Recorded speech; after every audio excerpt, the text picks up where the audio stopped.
Hello, welcome to Undisputed Boxing. It's review time. The Jackal, unfortunately, did not quite cut the mustard last night. He retires at the age of 34 after a glittering career. He was stopped in the 6th round by Jamel Herring in the WBO super featherweight title tilt. Yeah, hard night work, I think, for Carl Frampton. How did you see it, Rick? Back to bad predicting ways. Yeah. For me, I shouldn't really predict on ones that I'm not really clued up on. Obviously, I know a lot about Frampton, I know lots about Herring, but I said to you before, just when I saw them in the ring together, I was like, oh no, if Herring's a pretty decent boxer, which because honestly, I'd never seen him before box. And, I just looked at a few things, but I thought, well, if he's half decent, then Frampton's in trouble. And, he looked uncomfortable early on. It's hard for him to kind of get to him and, he's lunging in a bit. Yeah. He cut him. I think he cut him with a left hook. There was a couple of moments he made him a bit uneasy. But he kept walking on shots, didn't he? And then he walked onto a proper shot, and then I was like, oh. And it was a good fit, really. It was right to throw the towel in as well. Yeah, I think so. I thought for the first couple of rounds, he still looks very sharp, and his head movement and his footwork is still really kind of good, I think. And he could probably still do something in maybe if he went back down to featherweight, but I just don't think he's motivated anymore. He's boxed at the very highest level. Why would he want to go back down to those levels again? I think I gave him round 4. And round 5, I think he was still looking good, but then he got put down by the uppercut. And he just kept, like, as soon as Herring started finding him with that left hand, and then he started to get marked up. And then, it was a bit of a shame to see him go out like that. It would have been nice to see him at least, if that was going to be his last fight, to at least do it on points. And there didn't seem to be... Just it would have been interesting to see if he could have maybe avoided, that left hand or do something about that left hand, but it wasn't to be. And I was really, even though I did predict Herring to win, I really was kind of like rooting for him. I really wanted Frampton to win because I think he's one of the best boxers I think we've produced in Britain and Ireland for the last 10 or 15 years in terms of natural boxing ability. But wasn't to be, unfortunately. I do think Herring. Go on. Herring was quite good with his variety, actually. I was, the fact he was catching him with different shots as well, and the uppercut came into it towards the end. And I thought I don't know about you, but the production looked really odd. Yeah. I was a bit, It's just a bit of a shame that was his last fight. There didn't seem to be that much. It wasn't very well promoted. Wasn't a lot of fanfare. Wasn't advertised particularly well. And the production was very mediocre. It's Channel 5, and it was on IFL TV as well, I think. And I don't know, to see him go out like that, it would have been... You could just imagine what it would have looked like if it had been on Matchroom or Sky. It would have looked, the absolute nuts, and at least he could have, and maybe with a bit of a crowd as well. Maybe the crowd might have made a bit of a difference. I know there was a crowd there, but it was very exclusive. I think they only had about 50 or 100 guests crowd. And then, in Dubai, it was a bit of a strange sort of sideshow, really. The fact that it wasn't on BT. But that's the end of a glittering career. But I was thinking about it as well. Go on. Is Herring now due to face Stevens? Yeah, I think that'll be the natural next fight, I think, because they're both under top rank. So Shakur Stevenson versus Jamel Herring. I think Stevenson's booked now for a fight in June.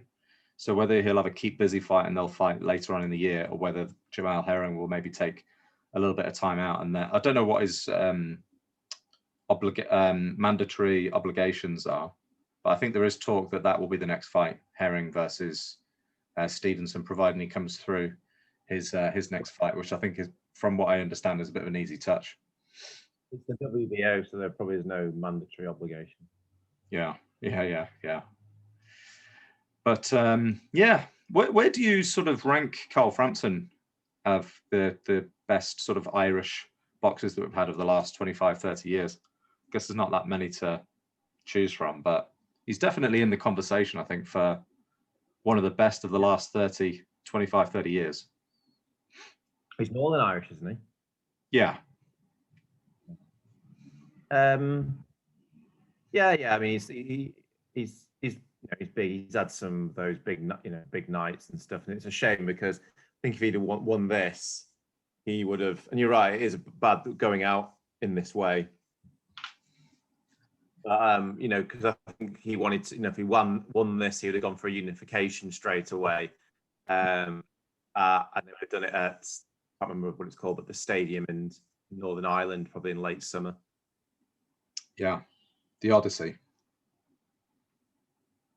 I think it was the rugby or I can't remember the rugby or football stadium. Yeah.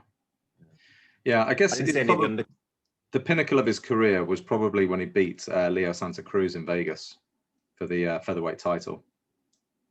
Obviously, he lost the rematch, but both fights were great fights, really, really awesome fights.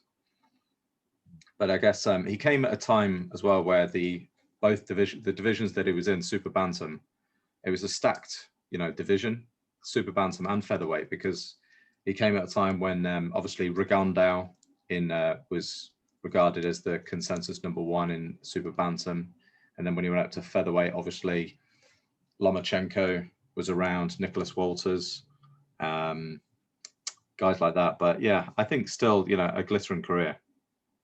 Did he unify? Yeah, unified against Scott Quigg. Yeah, but that was a regular belt, wasn't it? That was the regular WBA, yeah. And then after that, he went up to featherweight. I think he fought Leo Santa Cruz after that, actually, if I remember rightly. Yeah, it was. Yeah. So yeah, I mean, he's won like 3 belts, isn't he? In a sense, yeah. So.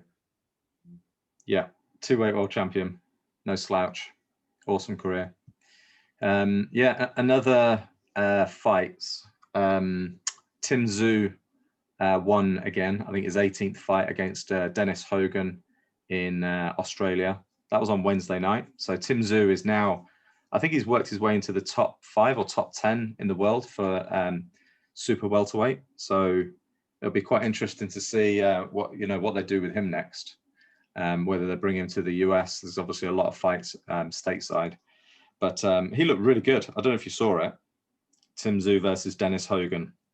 It was a bit of a strange stoppage. Dennis Hogan just kind of turned around, but I mean, Tim Tszyu was just tagging him like all night long. It looked really fluid. Great shot selection. Great jab. Awesome hook. He's one to watch. He's going to really kind of disrupt that light middleweight or super welterweight division.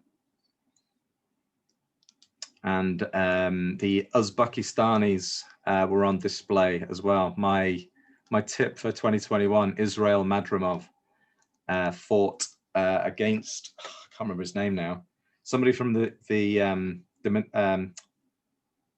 the Congo, who was 14 wins and 0 and 14 knockouts, and he was like top 50, and that was his 7th fight.